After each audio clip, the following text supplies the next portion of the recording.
आज की बात वर्तमान मुद्दों के साथ देखिए जयदेव पटेल के साथ शनिवार रात 11 बजे और रविवार सुबह 11 बजे सिर्फ नंबर 1 इंडिया न्यूज पर। नमस्कार व्यूअर्स, मैं जयदेव पटेल और आप देख रहे हैं नंबर 1 इंडिया न्यूज। आज की बात वर्तमान मुद्दों के साथ के इस खास कार्यक्रम में आज हम बात करेंगे जम्मू कश्मीर विधानसभा चुनाव की तारीखों का ऐलान इलेक्शन कमीशन की तरफ से कर दिया गया है। ऐसे में सभी राजनीतिक पार्टियां इस बार चुनावी मैदान में दमखम के साथ उतर चुकी हैं और अपने अपनी तरफ से मैनिफेस्टो पेश कर रही हैं और जो लोग लुभाव निभाते हैं वो भी जनता से कर रही है। इसको लेकर बीजेपी कितना कुछ खास तैयार है जम्मू कश्मीर विधानसभा चुनाव को लेकर, क्योंकि जो पहली सूची बीजेपी की तरफ से जारी की गई थी उसमें कहीं न कहीं बहुत सारे दिग्गजों के नाम इससे हटा लिए गए थे, जिसको लेकर विरोध प्रदर्शन भी हुआ। इन्हें तामुद्र बात करने के लिए हमारे साथ खास मेहमान है जम्मू कश्मीर के पूर्व उप मुख्यमंत्री और साथ ही जम्मू कश्मीर विधानसभा चुनाव में जो घोषणा पत्र जारी किया जाएगा उसके अध्यक्ष डॉक्टर निर्मल कुमार सिंह। डॉक्टर निर्मल कुमार सिंह जी, आपका बहुत बहुत स्वागत है आज हमारे प्रोग्राम में। बहुत बहुत धन्यवाद जयदेव जी। डॉक्टर निर्मल कुमार सिंह जी, आपसे मेरा पहला सवाल है कि इस बार कहीं दिग्गजों के नाम पहली सूची से कहीं न कहीं नदारद रहे, काट दिए गए, जिसमें एक नाम आपका भी है, तो कितनी नाराजगी है आपकी भारतीय जनता पार्टी से या बीजेपी से? देखिए, भारतीय जनता पार्टी ने, क्योंकि ये चुनाव बहुत ही महत्वपूर्ण चुनाव है, तो उसके लिए पूरी जो है एक्सरसाइज की, जब अगर कैंडिडेट्स के नाम की आप बात करें तो हमने लगभग 60 ऐसी कॉन्स्टिट्यूएंसीज हैं यहाँ पर बीजेपी ने ये तय किया है कि हम इलेक्शंस लड़ेंगे। तो काफी एक्सरसाइज हुई, लोगों से फीडबैक लिया गया, कई सर्वेस हुए और इसी प्रकार से कार्यकर्ताओं से फीडबैक लिया गया और उसके बाद इलेक्शन कमेटी में चर्चा हुई। दिल्ली में वहां पर जो सेंट्रल इलेक्शन कमेटी उसमें चर्चा हुई जिसमें प्रधानमंत्री रहते हैं। तो इसमें कुल मिला के बड़ा डीप जाके ये सारी चर्चाएं हुई हैं। पार्टी ने ये स्ट्रेटजी बनाई है, उसकी एक रणनीति है कि कौन से लोग जो हैं वो असेंबली में उनको जाना चाहिए और वहां पर कल को भारतीय जनता पार्टी हम सरकार बनाए कौन रहेंगे, किन लोगों को कोई और जिम्मेवारियां देनी है, क्योंकि सिर्फ जो है राजनीतिक पार्टियों के लिए सिर्फ इलेक्टोरल पॉलिटिक्स ही फाइनल नहीं होता। ठीक है, इसको बड़ा महत्वपूर्ण माना जाता है, लेकिन वो सारी चीजें देख के बड़ा जो है विचार विमर्श करके ही सारी चीजें आई हैं। आपने कि बहुत से नाम जो है वो बदल गए हैं, उसके बारे में बात की। आपको पता होगा कि अभी डिलिमिटेशन हुआ है, बहुत सी सीटें ऐसी थी वो जो है इधर से उधर गई हैं। हमारी जो रिजर्व सीट्स थी, जो एससी रिजर्व सीट थी 7 के लगभग, वो 7 के लगभग जो है उनमें भी जो है नाम बदले हैं। इसी तरीके से कई सीटें कट के इधर से उधर गई और ये कुल मिला के कौन से कार्यकर्ता को जो है कहां जिम्मेवारी देनी है। ऐसे मेरा नाम आपने लिया पे आपका भी नाम नहीं है, तो कभी हम चुनाव लड़ते थे और बाकी वाले लड़वाते थे, आज हम वो लड़ रहे हैं, हम लड़वा रहे हैं और पार्टी पक्के तौर पर कोई जो है ठीक जिम्मेवारी देगी, इस प्रकार की बात भी है। तो इसलिए बीजेपी में, क्योंकि हम कार्यकर्ताओं की पार्टी हैं, हम हमेशा राष्ट्र पहले, दूसरे नंबर पर पार्टी, तीसरे नंबर पर जो है सेल्फ रहता है। उसके मद्देनजर आपने देखा होगा कि कुछ जगह जरूर आपने कहा कि प्रोटेस्ट हुए हैं, लेकिन आहिस्ता आहिस्ता सारी चीजें शांत हो गई हैं, क्योंकि 18 करोड़ से ज्यादा लोगों की जो पार्टी है, लगभग 15-20 लाख लोग जो है जम्मू कश्मीर में इसके सदस्य हैं, तो उसके में भी इस प्रकार की थोड़ी बहुत बात होना वो कोई बहुत बड़ी बात नहीं है, लेकिन वो काफी चीजें जो है संभल गई हैं। तो आने वाले वक्त में देखेंगे कि भारतीय जनता पार्टी जो है एकजुट होके सभी कार्यकर्ता जो प्रत्याशी हमारे तय हुए उनको जिताते हुए और अथवा भारतीय जनता पार्टी जम्मू कश्मीर में अपने बलबूते पर सरकार बनाए, हम उस तरफ अग्रसर हैं। जी डॉक्टर निर्मल कुमार सिंह जी, जिस प्रकार से प्रदर्शन विरोध हुए कहीं न कहीं और पार्टी दफ्तर के अंदर जिस प्रकार से एक माहौल क्रिएट किया गया कार्यकर्ताओं की तरफ से, नेताओं की तरफ से, और यहाँ तक कहा गया कि अगर हमको टिकट नहीं दी जाएगी तो हम इसका विरोध प्रदर्शन करेंगे, इसका खामियाजा कहीं न कहीं बीजेपी को जम्मू कश्मीर विधानसभा चुनाव में उठाना ही पड़ेगा। तो ये जो कॉन्टेस्ट जो था, जो बीजेपी दावा करती थी हमेशा जो अनुशासन की कि हमारे पार्टी में अनुशासन है, ऐसा नहीं हो सकता है, ऐसा नहीं होता है, तो क्या ये सारी चीजें कहीं ना कहीं डिफरेंट तरह से जाती हुई नजर आ रही है? देखिए, आपने देखा होगा कि ये प्रदर्शन 1-2 दिन हुए और कुछ कार्यकर्ता थे, क्योंकि भारतीय जनता पार्टी में ऐसा हो रहा है तो इसको हाइप जो है मीडिया ने बहुत ज्यादा दिया। होते हैं बाकी पार्टियों में, होते हैं बहुत ज्यादा होते हैं, मारपीट होती है पार्टी के दफ्तर में। आपने देखा होगा लोगों ने बड़ा लोकतांत्रिक तौर पर अगर उन्होंने आवाज भी उठाई होगी, लोकतांत्रिक तौर पर उठाई, और कई कार्यकर्ताओं के इनको टिकट मिलनी चाहिए ऐसे नाम भी आए। आज आप देखेंगे फील्ड में वही कार्यकर्ता जिनके लिए वो जो है प्रोटेस्ट कर रहे थे, वो उस जो है असेंबली जो क्षेत्र के उम्मीदवार के साथ प्रचार कर रहे हैं। ये ठीक है, ये मतलब हमारे भारतीय जनता पार्टी में इस प्रकार की बातें नहीं देखने को मिलती है, कम देखने को मिलती है। लेकिन जैसे जैसे पार्टी का विस्तार हो रहा है तो कई प्रकार के इस प्रकार के कुछ बहुत जो है लोग जो है करते हैं। और एक दो दिन हुए, एक दो कॉन्स्टिट्यूंसी को लेके हुआ जी, लगभग मैं कहता 50 से ऊपर के कॉन्स्टिट्यूंसी, इससे भी ज्यादा कॉन्स्टिट्यूंसी के जो है हुए हैं। तो एक दो कॉन्स्टिट्यूंसी में जरूर समस्या आई। और लेकिन आप देखेंगे वो आजकल में आपको कोई इस प्रकार की सूचना या न्यूज नहीं मिली होगी। जैसे आज भी मैं जो ये 2-3 कॉन्स्टिट्यूंसीज में गया, जो हमारे प्रमुख कार्यकर्ता थोड़े उनके मन में कुछ था, उनको मिला हूं। कल भी मैं गया था, उसके पिछले कल भी मैं गया था। तो आपने देखा होगा कि उसके बाद को इस प्रकार ऐसे बाकी साथी भी जो है इस जो लोगों को मनाने में, क्योंकि हमें पता है कि कार्यकर्ता का निर्माण जो है लगातार प्रयासों से, और जम्मू कश्मीर जैसे प्रदेश में कार्यकर्ता जो बनता है वो कई साल लगते हैं उसको जी। क्योंकि एक समय था कि भारतीय जनता पार्टी में जनसंघ में लोग आते नहीं थे, क्योंकि जहां किस लिए आना है, मार खाने के लिए आना है, जेल जाने के लिए आना है, डंडे खाने के लिए आना है। और जो नेशनल कॉन्फ्रेंस, कांग्रेस और पीडीपी के लोगों की प्रताड़ना थी, वो सहनी पड़ती थी। आपने देखा होगा कि हमारे उग्रवाद में कितने कार्यकर्ता शहीद हुए हैं।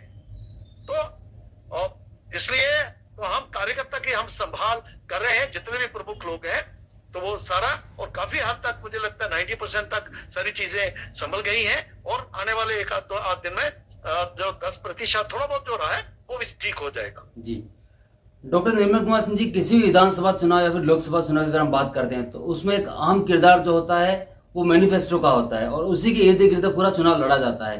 ऐसे में जम्मू कश्मीर विधानसभा चुनाव का जो मैनिफेस्टो है उसकी जो जिम्मेदारी अहम है वो आपकी है। तो इस बार जो मैनिफेस्टो में जो ख्याल रखा गया जम्मू कश्मीर की जनता की उम्मीदों पर कितना खरा उतरने वाला है? देखिए, एक तो मैं पार्टी का आभारी हूं कि मुझे ये जिम्मेदारी दी गई, और एक बहुत ही अच्छी जो कमेटी थी, जो हमारे जो बाकी सदस्य थे कमेटी के, वो इसमें थे। तो हमने एक बड़ा विस्तार से ये योजना बनाई कि किस प्रकार से कि ये मैनिफेस्टो लोगों का मैनिफेस्टो बने। संकल्प पत्र इसको हमने नाम दिया है। तो हमने 7 क्लस्टर बनाए, जिसमें कश्मीर है, रजौरी पुंछ है, डोडा जो रामबन किश्तवाड़ डोडा वाला जो क्षेत्र है, इसी प्रकार से रियासी उधमपुर है, कठुआ और सांबा है, ऐसे ही बाकी जो है क्षेत्र 7 एरिया जम्मू का क्षेत्र है। तो ये हमने बनाए। उसमें से लोगों ने अलग अलग जो ऑर्गेनाइजेशन हैं, अलग अलग लोग हैं, जो चाहे जो मुख्य तौर पर हमारे जो वंचित लोग हैं, जो विक्टिम रहे हैं, जो पिछले 3 पीढ़ियों तक यहाँ पर जिस प्रकार की राजनीति रही है अलगाववाद की और उग्रवाद की, जैसे उसमें पीओजेके के रिफ्यूजीज हैं, वेस्ट पाकिस्तान के रिफ्यूजीज हैं, इसी प्रकार से बॉर्डर के लोग हैं, क्रॉस बॉर्डर फायरिंग में उनको काफी नुकसान होता रहा है। और उनके जिस प्रकार से सबको मालूम है, यहाँ के नौजवान सबसे ज्यादा सफर किया है। कोई जो है कहना चाहिए कि उनकी रोजी रोटी के जो था वो साधन नहीं जुटाए गए, प्योर पॉलिटिक्स होती गई, क्योंकि बाहर से यहाँ इन्वेस्टमेंट नहीं आई। लोग यहाँ के लैंड लॉज, जो जमीन से जुड़े हुए कानून ऐसे थे जो कि बिल्कुल फेवर नहीं करते थे, और तो लेकिन इसलिए कोई बाहर का इन्वेस्टमेंट नहीं करता था। यहाँ पर उग्रवाद, उसके कारण वायलेंस था, कोई अपना पैसा लगाना नहीं चाहता था, तो उसको बदला गया है।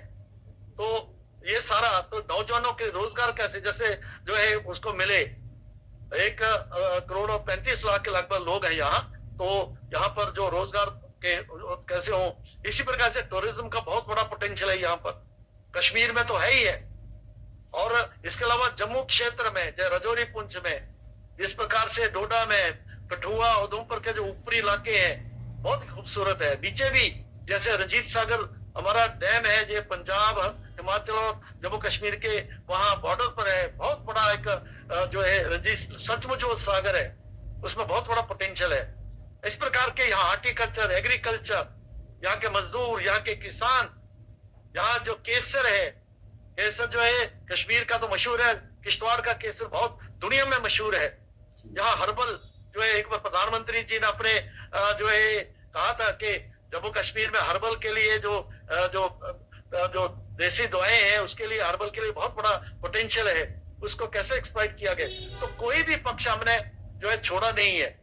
यहाँ के एम्प्लॉइज की ट्रांसफर पॉलिसी रहती है, कुछ एम्प्लॉइज जहाँ से कश्मीर में रहते हैं तो क्योंकि वो हार्ड जोन है और यहाँ से वहां के तो उनको कैसे ट्रांसफर पॉलिसी हो, तो कोई पक्ष हमने छोड़ा नहीं है। और ये सारी जो बातें हैं आम लोगों की तरफ से आई है, उसको हमने समाहित करके जो है एक 40-50 पेज का ये मैनिफेस्टो हमने बनाया है। अभी वो दिल्ली जाएगा, दिल्ली में भी उस पर जो है 1-2 बार उनसे चर्चा हुई है और उसको जो लगभग फाइनल स्टेज पर है और अभी दिल्ली को हमने भेज दिया गया है। दिल्ली में सारे प्रमुख लोग बैठ के, जो भी किसान है उस पर बैठ के नजरसानी करेंगे और अल्टीमेटली जल्दी मुझे लगता है 2-3 दिन में, इस हफ्ते में ये मैनिफेस्टो रिलीज हो जाएगा। जी डॉक्टर निर्मल कुमार सिंह जी, जिस प्रकार से बीजेपी में जो एक आंतरिक कलह जो देखी जा रही है, जो इधर विरोध प्रदर्शन जो भी कुछ भी हुआ बीच में, तो क्या आपको लगता है कि इसका खामियाजा जम्मू कश्मीर विधानसभा चुनाव में बीजेपी को नहीं उठाना पड़े? इसको कैसे सुनिश्चित करेंगे आप लोग? देखिए, अंतरकला ये शब्द जो है, मैं इसमें जो है विश्वास नहीं करता, क्योंकि आपने देखा होगा कि जिस प्रकार से कांग्रेस के साथ हुआ, जिस प्रकार से बाकी जो अपोजिशन पार्टीज थी, जो इवन के रीजनल पार्टीज में कई उनकी टूटन हुई और उनके टुकड़े हुए। भारतीय जनता पार्टी में आपने देखा होगा 1980 से, और भारतीय जनसंघ 1952 से लेके कभी भी 2 जनसंघ आपको नहीं मिलेंगे। तो इसमें थोड़ा बोलते हुए इंटरनल डेमोक्रेसी है। अक्सर लोग जो है कार्यकर्ता अंदर की बैठकों में अपनी बात जरूर रखते हैं, ऐसा नहीं है कि जो है उनकी बात नहीं सुन जाते, खुल के रखते हैं। लेकिन कई बार इस प्रकार के रहते हैं, क्योंकि एक कॉन्स्टिट्यूएंसी होती है जिसमें 4-4, 5-5 जो है उम्मीदवार होते हैं, टिकट तो देख तो देनी होती है। तो उनके जो है अनुयायी रहते हैं, उनको जितने चाहते हो, कई बार वो प्रोटेस्ट करता। आपने देखा कोई प्रमुख व्यक्ति, नेता आपको नहीं दिखेगा इस ऐसा है किया। तो अंतरकला इसको मैं नहीं नाम दूंगा, मैं कहूंगा हाँ कुछ बातें हुई है। और मीडिया, क्योंकि होता ना कि अच्छे घर में कोई अगर लड़ाई होती है या कोई झगड़ा होता है तो एक बहुत बड़ी न्यूज बनता है। कई जगहों में, कई घरों में तो होती ही रहती है, इसलिए वो न्यूज नहीं है, वो खबर नहीं है, इसलिए खबर बनी और जो है इसलिए, लेकिन वो उसको संभाल दिया गया है। इसलिए जैसे जो आप कह रहे हैं कि इसका कोई असर आएगा, मुझे नहीं लगता कोई असर आएगा, क्योंकि जम्मू कश्मीर के लोग, उन्होंने नेशनल कॉन्फ्रेंस को देखा, नेशनल कॉन्फ्रेंस और कांग्रेस की इकट्ठी उनकी सरकारों को देखा, अभी भी उन्होंने गुपकार बना के अलायंस किया है, पीडीपी को देखा उन्होंने। और देखिए एक भारतीय जनता पार्टी है, उन्होंने केंद्र में नरेंद्र भाई मोदी की सरकार देखी है जी। और 10 साल में जो हुआ है, आखिरी व्यक्ति तक जो है सबका साथ, सबका विकास, सबके विश्वास का जो एक था, उसके मुताबिक जो है अनुसार जो है हर किसी को अपना हिस्सा मिला है। चाहे वो जो है जो मुफ्त राशन की बात है, आयुष्मान है, जम्मू कश्मीर में हर व्यक्ति को आयुष्मान 5 लाख का बीमा है इसके लिए। यहाँ रिफ्यूजीज के लिए है, जिनकी बर्बादी, जहां जो कश्मीरी विस्थापित हैं तो घरों से वापस है। सबसे बड़ी आतंकवाद पर जो रोक लगी है जी। आज कश्मीर में पत्थरबाजी नहीं होती। आज जो बच्चे स्कूल में अपने जो बैग में पत्थर लेके नहीं जाते, किताबें लेके जाते हैं। पढ़ाई हो रही है। पिछले 10 सालों में जिस प्रकार के एक बहुत बड़ा एक वातावरण बदला है, खासतौर पर 2019 के बाद आपने देखा होगा कि कश्मीर, जम्मू कश्मीर के बच्चे स्पोर्ट्स में, सिविल सर्विसेज में, आईएएस में, आईपीएस में, बाकी जो बड़े बड़े प्रोफेशनल कॉलेजेस में, हर जगह उन्होंने अपना नाम कमाया है, क्योंकि बहुत टैलेंट है जम्मू कश्मीर में जी। लेकिन इसके रहते वो जो है वो नहीं होता। तो इसलिए आज लोग खुश हैं। आज कश्मीर की माँ जो है बड़ा बोली, उनको मालूम है कि मेरा बच्चा स्कूल जाएगा तो कहीं पत्थर मार नहीं रहा होगा, जो है जो सुरक्षा से वापस आएगा, मेरी बच्ची जो है सुरक्षा से वापस आएगी, नौजवान उनका कोई गुरबती नहीं बनेगा। ये आज उनका एहसास। आपने देखा होगा जब जून में भी प्रधानमंत्री जी आए थे, मोदी जी आए थे, उसके पहले मार्च में आए थे, किस प्रकार से मतलब हजारों की संख्या में वहां की भीड़ उमड़ी थी। वहां की माएं, जो बुजुर्ग औरतें, आम लोग जो थे, किसान, मजदूर, सारे आए थे। बहुत बड़ी आशाएं हैं भारतीय जनता पार्टी और प्रधानमंत्री नरेंद्र मोदी से। जी तो ये सारी बातें हैं जो कि भारतीय जनता पार्टी को लोग जो है वो प्रेफर करेंगे, भारतीय जनता पार्टी को वोट देंगे और जम्मू कश्मीर में भारतीय जनता पार्टी की सरकार बनेगी। जी। डॉक्टर निर्मल कुमार सिंह जी, आपसे मेरा एक आखिरी सवाल है कि अगर भारतीय जनता पार्टी की जम्मू कश्मीर में पूर्ण सीटें नहीं आती विधानसभा चुनाव में, तो क्या जम्मू कश्मीर में एक बार फिर से बीजेपी जो है पीडीपी से साथ में इनके अलायंस में जुड़ेगी, जैसा अमर अब्दुल्ला का भी आरोप है? भारतीय जनता पार्टी, जैसे मैंने कहा कि हम अपने बलबूते पर सरकार बनाएंगे और ऐसी पार्टी जो है, जिन पार्टियों के कारण जहां पर ये सारा जो हुआ, जम्मू कश्मीर की बर्बादी हुई, जहां के नौजवानों को, आम लोगों को 50,000 लाशें जहां पर गिरी हैं उनकी सोच के मुताबिक, और आज भी वो 370 को वापस लाना, उसको जो है ऑटोनॉमी लाना, सेल्फ रूल लाना, पाकिस्तान से बातचीत करो, इस प्रकार की बातों को हम कतई भी स्वीकार नहीं करेंगे। इसलिए लेकिन भारतीय जनता पार्टी की अपनी जो है वो सरकार आएगी और इस प्रकार की बात, दूसरे विषय सोचने की अभी जो है बात ही नहीं है और ऐसी पार्टियों को हम एक्सपोज करेंगे। जी। डॉक्टर निर्मल कुमार सिंह जी, आपने हमारे लिए समय निकाला, उसके लिए आपका बहुत बहुत धन्यवाद। बहुत बहुत धन्यवाद।